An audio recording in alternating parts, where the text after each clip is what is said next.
दंडवत प्रणाम। मी ईशादृष्टी सतीशगुरु कैवल्यवासी तपस्विनी भामाताईजी अमृते श्री गोपालकृष्ण मंदिर, तामसा, तालुका गाव, जिल्हा नांदेड। प्रथमतः या मार्गाचे अधिकार दत्तात्रय प्रभूंचे श्री चरणी साष्टांग प्रणिपात करतो। साधनदाता सर्वज्ञ श्री चक्रधर स्वामींचे चरण विनम्र अभिवादन करतो। विद्यागुरु आदरणीय श्रद्धेय तडगाव निवासी बाबांना दंडवत प्रणाम। तामसा निवासी आदरणीय दादांनाही दंडवत प्रणाम। अमृत प्रवर्तक या ग्रुपमध्ये सहभागी असलेल्या सर्व अच्युत गोत्रियासी दंडवत प्रणाम। अमृत प्रवर्तक व्हॉट्सअप नंबर आणि कॉल नंबर आहे 94 052 75 075। दंडवत हो। आपण क्रमशः शांतीबाईचा भेटी हिला श्रवण करत आहोत। काल 21 स्वामींनी जसमाई सोबत पाठवलं। ती जात नव्हती तरी पण स्वामींनी त्यांना एक दृष्टांत सांगितला, तो म्हणजे शय्या पाळणीचा। जी गती त्या शय्या पाळणीला होते म्हणजे पतिव्रता, तीच गती क्षुद्रीलाही होते। म्हणजे सांगतात की जिने पतिव्रता धर्म पालन केला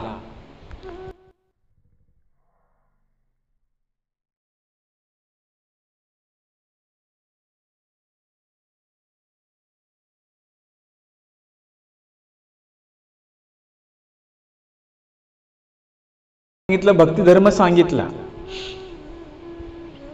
जसं कलियुगामध्ये तीर्थ क्षेत्र व्रत दान, जसं अन्यराठीमध्ये पण अन्यराठी धर्म सांगितला की नाही। तीर्थ म्हणजे ते लोक अन्य तीर्थला जातात, जी स्थान आहेत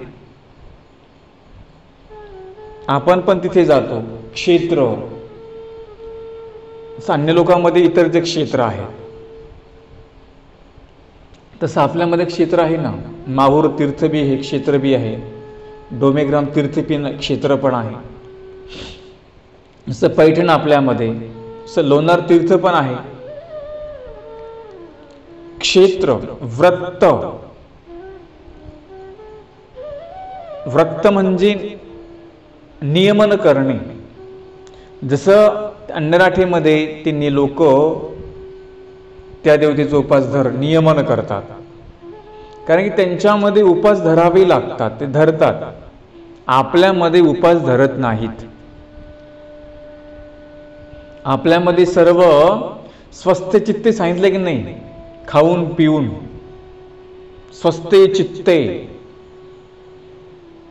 चित्ताची स्वस्थता पाहिजे, मनाची एकाग्रता पाहिजे, तेव्हा आपण धर्म करू शकतो। म्हणतात ना, पोटात असेल तर ओटामध्ये येतं, जर पोटात नसेल तर ओटामध्ये येईल का? येणार नाही। म्हणून आपलं त्यांचं खूप वेगळं आहे। लोक म्हणतात ना, बाबा यांचं कसं वेगळंच आहे, जे उपास नाही तापास नाही खाऊन पिऊन जो धर्म करतात। अन्य लोक म्हणतात की नाही, त्यांच्यामध्ये आज ह्या देवतेचा उपास, उद्या त्या देवतेचा उपवास। आपल्यामध्ये उपवास तो मनाला द्यायला सांगितला। तर काही लोक शुक्रवारी दत्तात्रय प्रभूंचा उपवास धरतात, तो भाग वेगळा आहे। काहींचा काही हेतू असतो, काहींचे काही मनोरथ असतो, म्हणून ते उपवास धरतात, तो भाग वेगळा आहे। परंतु प्रत्येक क्रिया उपास धरून केलीच पाहिजे असं काही आपल्यामध्ये नाही। आपल्यामध्ये मनाला उपास द्यायला सांगितलं। मनाला म्हणजे काय? मनाशी नियमकत्व करायचं, मन कंट्रोल संयमित करायचं, याला म्हणतात उपवास। कारण मन संयमित असेल तर पुढचा विधी होऊ शकतो, मन संयमित असेल तर पुढे आचार होऊ शकतो।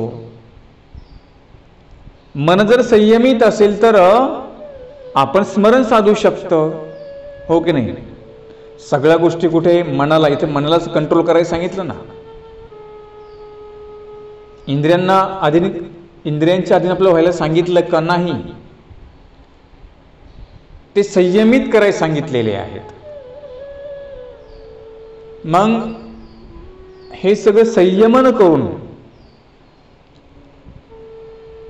आपण विधी करू शकतो. म्हणजे व्रत म्हणजे नियमने, नियमकत्व करणे आणि दान, सो त्यांच्यामध्ये दान करतात. तसं आपल्यालाही दान करायला सांगितलं की नाही. जसं आपण अन्नदान करतो, वस्त्रदान करतो, धातू पूजादान करतो, हे दान आपल्यामध्ये सांगितलेले आहे.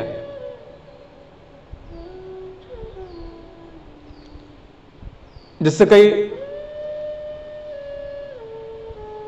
वास्तुशांती असेल त्यानिमित्त नाही का आपण वस्त्रदान करतो, अन्नदान करतो, पूजादान करतो. काही काही भागामध्ये धातू पण दान देतात. म्हणजे हे दान सांगितलेलं आहे.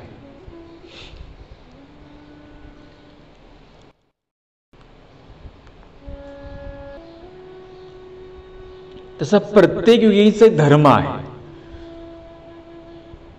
मग जी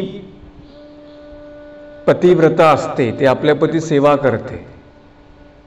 पाहून क्षुद्री तैसी करी तयासी तयाचे लोक, म्हणजे सत्य कैलास वैकुंठीचं 1,00,000चं फळ त्यांना होतं हे सांगितलं. तर स्वामींनी हा दृष्टांत सांगताना एक पुरुष सन्निधानामध्ये आहे, एक आहे. स्वामी सांगू लागले की बाई, जरी तुम्ही तिकडे गेला तरी जी गती यांना होणार आहे लाभ, तोच गती तुम्हाला पण होणार आहे. म्हणून आता आपल्याला परमेश्वराचं सन्निधान नाही, परंतु असन्निधान आहे. जरी आपण तशा प्रकारे विधियता आचरण केला, दृष्टांताचे निमाने, तरी सुद्धा आपला तो लाभ आपल्याला ते गुमट आत्ता होणार आहे सांगितलं. मला कुणी प्रश्न केला, म्हटले बाबा चर्या म्हणजे काय? चर्या म्हणजे आटन, विजन, भिक्षा, भोजन, प्रसाद सेवा, स्मरण आणि निद्रा, हा नित्यविधी सांगितलेला आहे. हा चर्यावंत पुरुष असतो. याचं देखो वेखे, एखादा विधीशी अनुसरलेला आहे, त्याला ज्ञान काहीच नाहीये, फक्त आवडीस्तव तो अनुसरला किंवा आवडीस्तव त्याने मार्गामध्ये आला किंवा त्याने आवडीस्तव उपदेश घेतला. नूतनच आहे, नवीन उपदेश घेतलेला आहे, परंतु एखादा जुना उपदेशी आहे, दृढ झालेला आहे, त्याचं बघून जर नवीन उपदेशी जर क्रिया करत असले, विधी करत असेल, तर तो लाभ त्याला आहे ना, तोच लाभ याला पण होतो.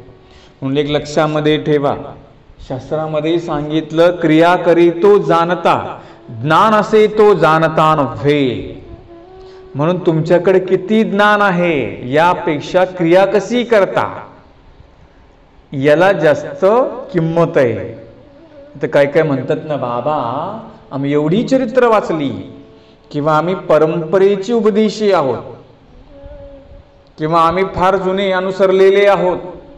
असं नाही, एखादा बाळ भिक्षुकापेक्षा तिकडचा मागून पुढे जाऊ शकतो, हे लक्षामध्ये ठेवा. इथे सगळ्या गोष्टी आचारावर अवलंबून आहेत, तुमच्या कृतीवर अवलंबून आहेत. एखादा आमच्यापेक्षा एखादा मागून तो सुद्धा पुढे जाऊ शकतो. का तर त्याचं आचरण तसं आहे. म्हणजे देखो वेखे, जरी तो नवीन मार्गामध्ये आला किंवा नवीन त्याने उपदेश घेतला, परंतु एखाद्या ज्ञानियाचं पाहून, एखादा बोधवंत दृढवंत आहे त्याचं पाहून, हा बोधवंत कुठे? कर्मराठीमध्येच आहे बरं का, परंतु एखादा नूतन उपदेशी आहे, मग तो पाहतो, अरे तो देवतेचा प्रसाद घेत नाही, हा पण घेत नाही, याला काहीच माहित नाही बरं का बाकीचं. तो म्हणतो, अरे हा दिंडी जागरण कुठे जात नाही, हा पण जात नाही, हा कुठं तेरवीचं खात नाही, हा पण खात नाही, तो कुठं श्राद्धाचं खात नाही, हा पण खात नाही. कोण? तो कोणाचं बघू बघू करतो? एखादा जुना बोधवंत उपदेशी आहे. आणि जाणार नाही कोण? विकल्परूप क्रिया करणार नाही कोण? कर्मराठीमध्येच आहे, संन्यास घेतला नाही बरं का त्याने, परंतु तिकडेच आहे, परंतु कुठल्या देवतेच्या क्रिया करत नाही, कुठल्या अन्य मंदिरामध्ये जात नाही. तसा हा नूतनच आहे उपदेशी घेतलेला, वेदेशी त्याने उपदेश घेतला, परंतु त्याचं देखो वेखे काय करतो? हा त्याचं पाहून पाहून हा पालन करतो. म्हणून लक्षामध्ये ठेवा, प्रपंचामध्ये राहत असताना संगसुद्धा चांगली पाहिजे.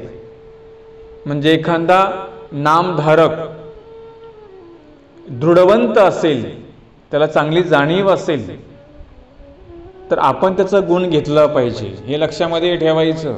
तो किती जुनाट उपदेशी आहे, किती घर परंपरेचा आहे, पण जर चुकीची कामं करत असेल तर त्याच्या संगत त्याची करायची नाही.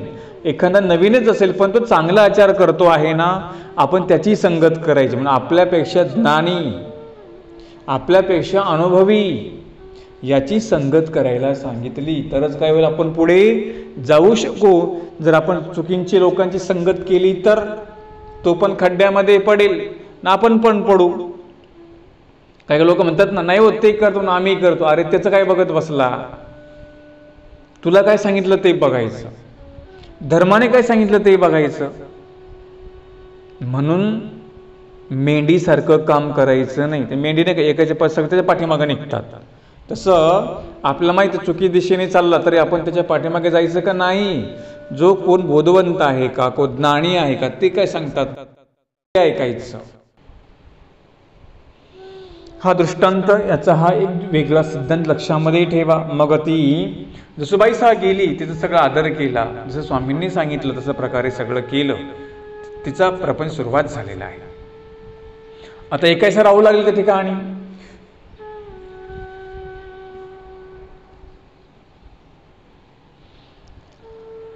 मग एकायसी म्हणतले आता मी गावासी जाईन. एकायसा म्हणते आता मी स्वामींकडे जाणार आहे, आता मी माझ्या गावी जाते. गावासी म्हणजे कुणाकडे, वेळापूरला स्वामींकडे. तिचं गाव कोणतं होतं आता, वेळापूर होतं.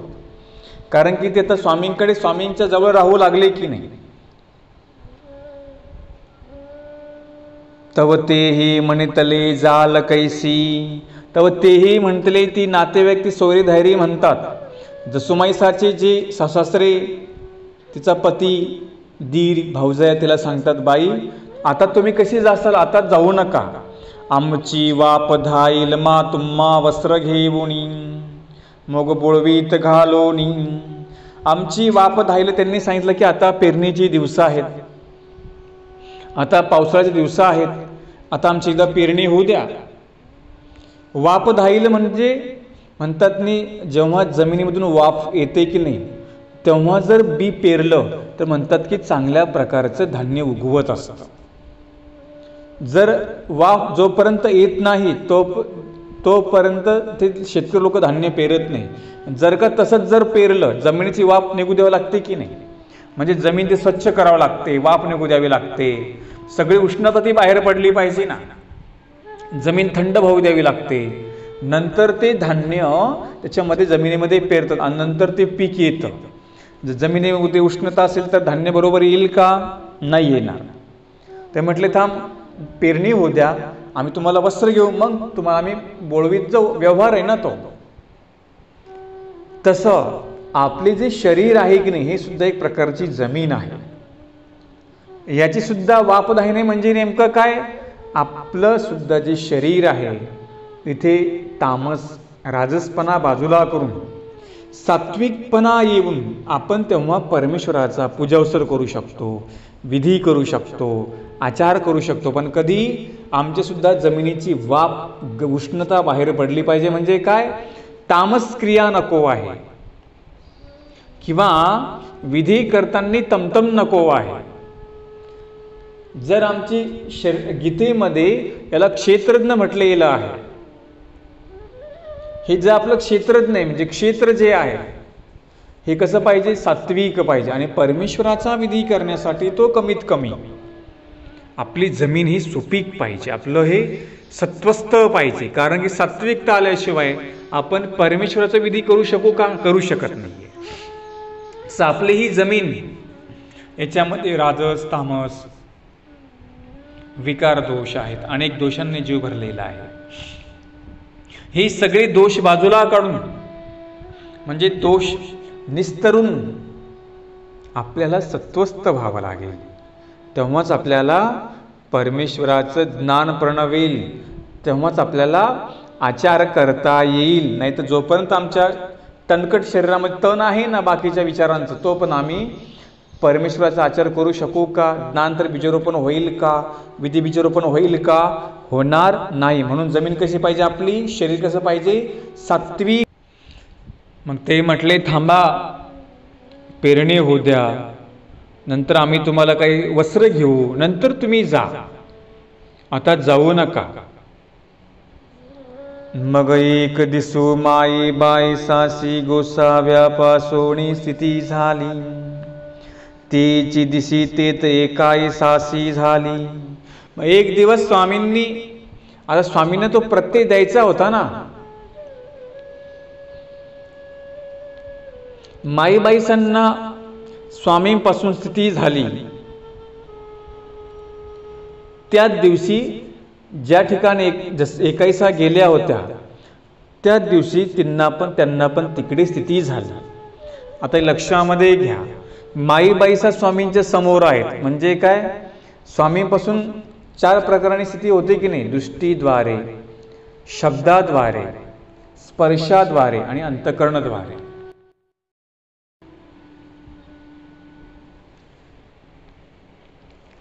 स्वामींपासून जी स्थिती म्हणजे एक प्रकारचा आनंद, एक प्रकारचे सुख माईबाईसाला झालं. आणि त्याच दिवशी एकाईसाला पण तिथे स्थिती झाली. म्हणजे ही स्थिती कोणाची आहे? ही सांगितली कर्मभूमी देवतेची स्थिती. कारण की अंतःकरणाद्वारे झाली ना तिला ती, तिथे फक्त तिने आठव केला.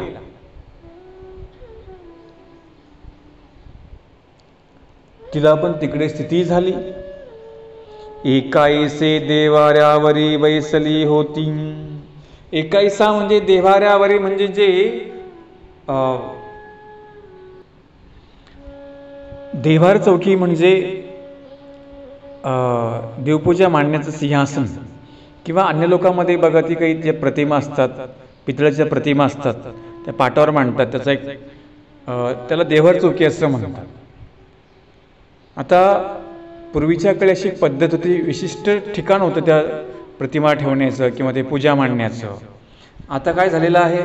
आता बरीच लोक आपल्यामध्ये ते देवघर स्वयंपाकघरामध्ये असतं. बेडरूम मोठे बांधले, स्टोअररूम मोठे बांधले, स्वयंपाकघर मोठे बांधले, परंतु आपण आता देवघर कुठतरी किचनमध्ये नेऊन त्याला मांडतो. बऱ्याच ठिकाणी अशी पद्धत आहे. बऱ्याच ठिकाणी आम्ही फिरतो, आमच्या जास्त मराठवाड्यात जास्त ही पद्धत आहे, खेड्यापाड्यात जास्तच आहे. देवघर कुठे? ते किचनमध्ये जावं लागतं. अरे देवघराला एक स्वतंत्र जागा करा. जेव्हा तुम्ही घर बांधता त्याचा एक प्लॅन करा. सांगताना सांगा की इथे आपली देवखोल निघाली पाहिजे का? लई मोठी खोल लागते का देवघराला? 10 बाय 10 रूम काढली बस झालं. आपली जी देवपूजा असते की नाही, आपली ती देवपूजेचे स्वतंत्र एक ठिकाण करा. पण आपण काय केलं? ते देवपूजा एका कोपऱ्यात नेऊन घालतो, किंवा ते विचार करा, तुमचे ते किचनमध्ये देवपूजा, तिथं तुमचं सगळे ते स्वयंपाक चाललेला असतो, सगळे धूर त्या विशेषाकडे जातो, आणि म्हणायचं बाबा आमचं बरकतच होत नाही, आमचं सगळं वाकडं तिकडं होतंय, कसं काय होणार नाही? देवपूजा आपल्या समोर दर्शनी असली पाहिजे. तुम्ही कुठे आश्रममध्ये जाता पाहताच की देवपूजा कुठे दर्शनी असते, समोर असते. जागा तुमच्याकडे भरपूर असतेच. तुम्ही डबल मजली बिल्डिंग बांधता, एका मजल्यामध्ये खालचं एक वेगळं देवघर करा. आता नवीन घरांची बांधणी होते आहे. काही लोक जुनं घर पण नवीन घर बांधतात. घर बांधत असताना हा प्लॅन करा की एक विशिष्ट देवघर आपल्याकडे असलं पाहिजे. मी उपदेशी लोकांचं सांगतो आहे. आता काही अन्य लोकांमध्ये सुद्धा त्यांची देवघरना खूप मोठी वेगवेगळी असतात. आपण म्हणतो का हो केली जागाच नाही. अरे एवढं मोठं घर बांधलं, तुला 10 बाय 10ची खोली देवासाठी नाही बांधता आली का? ज्या देवानी दिलं, ज्या देवाचा उपकार तुझ्यावर आहे, त्याला कुठेतरी कोपऱ्यामध्ये नेऊन घालतात. म्हणून देवपूजा जी आहे ती आपल्या दर्शनी आल्याबरोबर आपल्याला देवपूजेचं दर्शन झालं पाहिजे. आपल्याला आल्या नको त्याचं दर्शन होतं, नको त्याला पाहत बसतो, आणि मग सगळी उलटी पालटी कामं होतात. चालेल का? असं नाही. म्हणून ते सुद्धा एका नियमाप्रमाणे आहेत ना, देवघर कोण्या बाजूला असावं, स्वयंपाकघर कोण्या बाजूला असावं, काही वास्तूचे नियम आहेतच की. तरी पण जागा कमी असेल तर देवघर हे आपल्या दर्शनी असलं पाहिजे. देवपूजा ठेवण्याची एक विशिष्ट जागा त्याला म्हणतात देव्हार चौकी. म्हणून लक्षामध्ये ठेवा, जे आता नवीन बांधकाम करतात, ज्यांच्याकडे जागा आहे, त्यांनी एक विशिष्ट वेगळ्या प्रकारचं देवघर आपण त्या ठिकाणी केलं पाहिजे. तरच आपल्या घरामध्ये सुख, शांती, समाधान या गोष्टी नांदत असतात. आपण आपली जी देवपूजा आहे कुठे कोपऱ्यामध्ये ठेवतो, आपण दुर्लक्ष त्याच्याकडे असतं. आपण वस्तू कोणती ठेवतो म्हणजे कोपऱ्यामध्ये, जी बिनकामाची वस्तू ती कोपऱ्यामध्ये ठेवत असतो. तुम्हाला मध्ये माहिती आहे कोपऱ्यामध्ये काय असतं ते. आणि म्हणून असे काही काही ठिकाणी मध्ये पाहण्यामध्ये येतं, गेल्या गेल्या कुठे तर आम्हाला पहिलं टीव्हीत दिसतो किंवा कधी शोकेची वस्तू पहिले दिसतात आणि देवपूजा कुठे कोपऱ्यामध्ये दिसते. देवपूजा कुठे म्हटले, बाबा इकडे स्वयंपाकघरामध्ये पूजा आहे. असं नको आहे. म्हणून त्याची विशिष्ट जागा वेगळी करा. तुम्ही डबल डोर मधले बिल्डिंग बांधताच की, म्हणून देवघर मात्र वेगळं असलं पाहिजे, हा मुद्दा लक्षामध्ये ठेवा. बरेच जण मला प्रश्न विचारतात, बाबा देवघर कुठं असलं पाहिजे. मी त्यांना विचारतो ते मग किचनमध्येच आहे. घर तर भले मोठे त्यांची दिसतात. म्हणून ही सुधारणा आपल्यामध्ये पहिली मात्र करून घ्यायची. जेव्हा तुम्ही प्लॅन करता तेव्हा इंजिनियरला सांगा ना, आम्हाला असं देवखोली एक वेगळी पाहिजे म्हणून. तुम्ही त्याला ते सांगतच नाही, फक्त तुम्ही तुमची व्यवस्था पाहता. हे मोठं पाहिजे, ते मुलाची बेडरूम मोठी पाहिजे, हे मोठी पाहिजे, आपण हे लक्ष घालतो. देवपूजेकडे आपलं लक्षच नसतं. म्हणून हे एक लक्षामध्ये ठेवा. देव्हार चौकी जी असते ती विशिष्ट व्यक्ती, बाकी काहीच नसतं. पण त्याला देवपूजे ठेवण्याची जागा त्याला देव्हार चौकी असं म्हटलं. आता अन्य लोकांमध्ये देवपूजा म्हणजे काय, अन्य त्यांच्या प्रतिमा, त्यांचे फोटो असतात. आपल्याकडे आपले विशेष असतात ना. म्हणून ही गोष्ट लक्षामध्ये ठेवायची. आणि तयासी ते स्थिती झाली, त्या देव्हार चौकी जी बसली होती ना, तिला स्थिती झाली. आणि मग ती तैसीची निघाली, त्यांना स्थिती झाली आणि एकाईसा निघू लागल्या. तिये म्हणू लागलीची पिसे गेले तीसी लागले. ते घरचे म्हणू लागले, आता हिचं पिसं गेलं, हिला लागलं म्हणून. आम्ही थांब म्हणतो, ते जातो म्हणते. तिने सांगितलं, मला थांबायचं नाही, आता इथे मला करमत नाही, मला लवकर स्वामींकडे जायचंय. आणि मग सगळे ते हसायला लागले, ते समजून सांगू लागले. ही म्हणली, मला जायचंच आहे. ती एकाईसी म्हणतले, माते बोळावा, तुम्ही मला आजच मला वाटेल लावा, मला स्वामी, मला इथे आता मला करमत नाही, मला स्वामींच्या भेटीला जायचं आहे. तुम्ही कुठेतरी माझ्या सोबत द्या आणि मला आता वाट लावा. ती म्हणती, सेता शिवाराचे दिस गोवांची पेरणी. ते काय म्हणतात, बाई थोडे दिवस थांबा तुम्ही, शिवाराचे दिवस आहेत, पेरणीचे दिवस आहेत. गव्हांची पेरणी, गव्हाची पेरणी करायची म्हणजे ते दिवस थंडीचे असले पाहिजे. गहू पेरायचा आहे. आता आम्हाला कोणाला वेळ नाही आहे, फक्त पेरणी होत. आम्ही तुम्हाला नवीन वस्त्र घेऊ, नंतर आम्ही तुमचे बोळवण करूया. असे जसुमाईसाच्या सासूरवाडीचे एकाईसाला समजून सांगू लागले. परंतु तिच्या भरामध्ये तिला तिकडची ओढ लागलेली होती, देवाची ओढ तिला लागलेली होती. आणि मग त्या भरात काही ती थांबत नव्हती. ती म्हण, नाही मला आत्ताच जायचं. स्त्री हट्ट कसा असतो सांगितलं ना, जोग हट्ट, बाल हट्ट, स्त्री हट्ट. हे हट्ट सांगितले की नाही, ते हट्ट पूर्ण करावेच लागतात. आता एकाईसाने हट्टच धरला की मला जायचं. ती म्हणते, तुमची पेरणी करा, काही करा, मला काही नको, वस्त्र वगैरे मला नेऊन सोडा. ती न राहतीची निघाली, ती काही त्या दिवशी राहिली नाही. एकाईसाने काही त्यांचं ऐकलं नाही आणि मग ती निघाली. कोण? एकाईसा निघाली. बघा, देवाची ओढ अशी असते. भक्त असा असतो. जर का एका देवाची ओढ जर लागली ना तर त्याला कुठेच करमत नाहीये. एकाईसा यांना आवडी होती, त्या आवडीच ज्ञान काय बाकीचं फार जाणीव नव्हती, परंतु देवाच्या सन्निधानाने देवाची जवळीक केल्याने काय लाभ त्यांना झाला होता किंवा काय लाभ होतो याची जाणीव त्यांना होती, म्हणून तिथून ती निघाल्या. गोसावी शांतीबाई साते म्हणितले. इकडे वेळापूरला शांतीबाईसाला स्वामी म्हणतात, बाई तुमची येते असे म्हटले. बाई तुमची मुलगी एकाईसा आता येते इकडे. हे काही जी एकाईसा माईबाईसा मध्ये हे काय देवा, असं कसं काय देवा, असं कसं काय होईल. माझे लेकरुवे माझे काढली रेगणो लांडी ती मा येईल कैसी. तिने सांगितलं, देवा माझी मुलगी आज्ञाधारक आहे,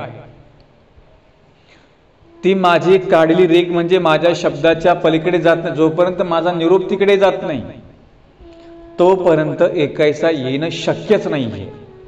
कारण की मला मुलीची गॅरंटी आहे ना. बघा प्रपंचामध्ये मुलींची गॅरंटी देतात, मुलांची देऊ शकत नाही. ते सांगतात ना, मला माझ्या मुलीची गॅरंटी ती अशी करूच शकत नाही. कारण की स्त्रीमध्ये आज्ञाधारक हा गुण एक असतोच. कारण की पुरुषापसी स्त्री स्नेहाळुवा सांगितलं. पुरुषांपेक्षा ममता ही कुठे असते, स्त्रियांमध्ये जास्त असते. म्हणून तर तिला मातृत्व दिलंय ना, म्हणून तिला माता असं म्हटलेलं आहे. परंतु कोण जी संस्कारी असेल, जिला काही भय असेल ती.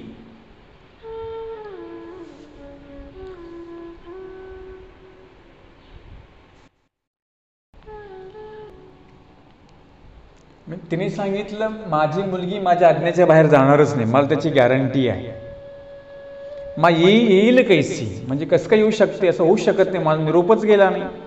यावरी गोसावी उगीची होते. यावरी गोसावी उगीची म्हणजे स्वामी गप बसले होते. पैठणा इतकी आली. मग एकाईसा पैठणपर्यंत पोहोचली. सर्वज्ञ बाई तुमची येई आली मा. असं म्हटले, बाई तुमची मुलगी एकाईसा आता जवळजवळ येते आहे, थोड्या वेळामध्ये पोहोचेल आता वेरूळला ती. नाजी मी या म्हणतले येई मी येईन. ना म्हटले, देवा मी एकाईसाला सांगितलं होतं की जेव्हा मी तुला घेण्यासाठी येईल तेव्हाच तू इकडे यायचं, तोपर्यंत तू त्यांच्याकडेच राहायचं. किती महिने लागून किती पण दिवस लागो, जोपर्यंत मी येत नाही किंवा माझा निरोप पाठवत नाही किंवा मी कुणी व्यक्ती पाठवत नाही तोपर्यंत तू यायचं नाही. त्या वांचोनी नयावे असं मी तिला सांगून ठेवलंय. म्हटले की माझा निरोप गेल्याशिवाय तू मात्र अजिबात यायचं नाही. मी जी दिसी येतील ती दिसी मागवते. दिवशी मी येईल त्या दिवशी ती माझ्यासोबत वापस येईल, तोपर्यंत माझी मुलगी येणार नाही. एकाईसाला गॅरंटी म्हणजे माईबाईसाला गॅरंटी होती एवढी. सर्वज्ञ म्हणितले, बाई तुमची येई आली मा. परस्वामी म्हणतात, बाई तुमची मुलगी जवळजवळ आलेली आहे, आता येतेच आहे. ऐसी त्रिशुद्धी म्हणितले म्हणजे स्वामी म्हटले, तुमची मुलगी येईल ती म्हणायची येणार नाही, तुमची मुलगी येईल ती म्हणायची येणार नाही. अशी 3 वेळेस त्यांना सांगितलं. येईल कैसे म्हटले,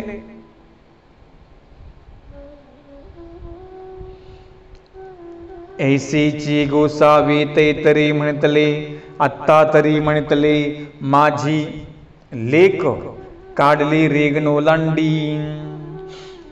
तिने सांगितलं, म्हटले तुम्ही आत्ता म्हटले तेव्हा म्हटले मला गॅरंटी ना, माझी मुलगी माझ्या आज्ञेच्या बाहेर जात नाही. गॅरंटी बघा, काही अशी गॅरंटी असते की माझ्या आज्ञेच्या बाहेर जाणारच नाही किंवा त्या वेगळं काही करणारच नाही. अशी देवाला सुद्धा आपली गॅरंटी पाहिजे की जे सांगितलं तेच आपण करायचं. स्वामींचे वचन म्हणजे काय, आपल्याला एक प्रकारची रेषाच आहे ना, त्या वचनाच्या पलीकडे जायचं नाही किंवा त्या वचनाविरुद्ध आचार करायचा नाही. हे काय सांगितलं आपल्याला, एक प्रकारचं नियम सांगितलेला आहे. मग काही काहींची असते ना गॅरंटी, ते म्हणजे नाही तो असं वागू शकत नाही अशी गॅरंटी असते की नाही, किंवा ते ही क्रिया करू शकणार नाही अशी गॅरंटी असते की नाही. काही काय म्हणतात ना तो व्यसन करू शकणार नाही अशी गॅरंटी असते.